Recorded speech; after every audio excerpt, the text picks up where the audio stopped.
So, what's up guys? So, for today, this is the vlog. Nandito tayo sa kaingin ni Mang Naldo sa taniman niya. So, yun, napapansin namin sa likuran ko. Sobrang daming tanim ng mga gulay. So, yan. Napansin nyo naman. So, ipapakita ko sa inyo ng mga kanyang mga tanim. Kung bago ka pa sa channel ko, don't forget to subscribe, like, and comment. And click notification bell. So, yun guys. So, meron sila dito siling haba. At saka, meron din sila dito ng tawag dito talong. So yan, so dito nga part guys, so ang nakatanim lang dito guys, tatlong klase lang, yung talong tsaka sili tsaka yung papaya guys. So sa mga gilid ng guys, mga kamuting kahoy para hindi sila maghalo-halo doon sa pananim na gulay. So yun, for today, ang init ngayon, so kukuha pala kami ngayon ng papaya. So gagawin namin ginataang gulay bukas, so ginataang papaya. So yun, kumuha na pala dito si Mang Naldo ng papaya. So nakikita nyo naman doon sa likuran ko guys, na siya, nagkakuhit, I mean Bisaya man gid. So yun, maya to yan, papatuloy pa rin ang pagkukuha ni Mang Naldo ng kanyang papaya, charot. So sabi ko, ubusin na lang tayo yung bunga kasi sasayang lang daw kasi walang kukuha sa bunga na yan. So inubos na nga niya, yung tinira lang niya yung mga maliliit. So yun, papatuloy pa rin yung pagkukuhit niya ng papaya guys. So yun, kinukuha na yung papaya.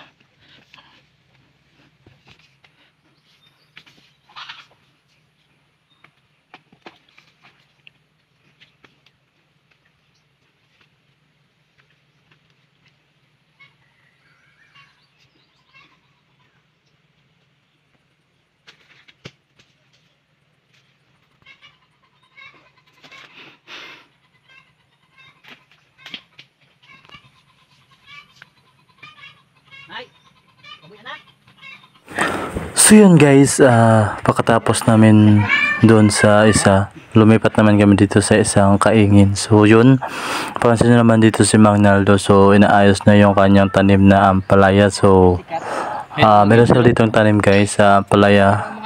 Yan ang ampalaya, nakikita nyo naman. So doon sa taas naman, so makikita doon naman ang mga kalabasa at saka yung sitaw guys. So yun, tapos sa gilid naman ng kanyang kaingin, so makikita naman dun yung mga dahon na hinahalo dun sa mga ginataan tsaka sa mga sinabawan guys. So yun, so napapansin nyo guys, si Mang Naldo is nalagyan niya ng kawayan na may sanga kasi para daw malawak yung paggapang ng kanyang mga tanim, tsaka madali hindi magulo yung paggapang sa mga kung saan lang. So kaya nilagyan niya ng ganyan ng mga sanga-sanga para hindi na mahirapan yung kanyang tanim na gumapang kung saan. So yan, para pag gumapang dyan lang sa kawayan na yan. So yun, tsaka pag nagbunga naman yung tanim niya, madali na lang kunin kasi lulusot na lang sa dun sa ilalim ng ganyang yan ginagawa. Yung tawag dyan is papaya, paya ba yun? So yun, tsaka yun, inaayos na niya na mabuti para pag dumating yung may bunga na yun, hindi na masasira yung kanyang So yun, pagkatapos nun, yung mga margoso, sinasalin niya dun sa yung kanyang sinasalin yung punta ng margoso para kapag magtuon sa paggapang ng mga So yun, nagpunta pala ako dun sa taas. So nakita ko pala dito yung sitaw na dalawa lang bunga.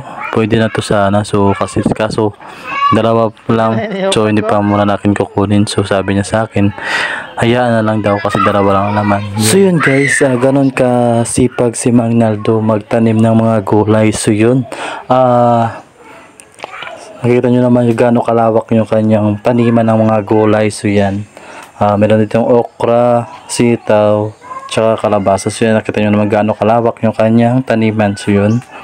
Hindi lang iisa yung kanyang uma. So sa kabila marami pa. So di ko lang napuntahan kasi sobrang layo na kasi. So habang nag-aayos doon si Mang Naldo, so pumunta muna ako dito sa Ilaya guys. So yun, kumuha muna ako dito ng mga pinya. So yan, pansin nyo naman sobrang dami ng pinyahan dito. So Hawaiian yan guys, na pinya or pineapple. So yun, nagpansin nyo naman sobrang liit lang ng bunga kasi naabutan sa ng El Nino or nang init ganun, basta ganun.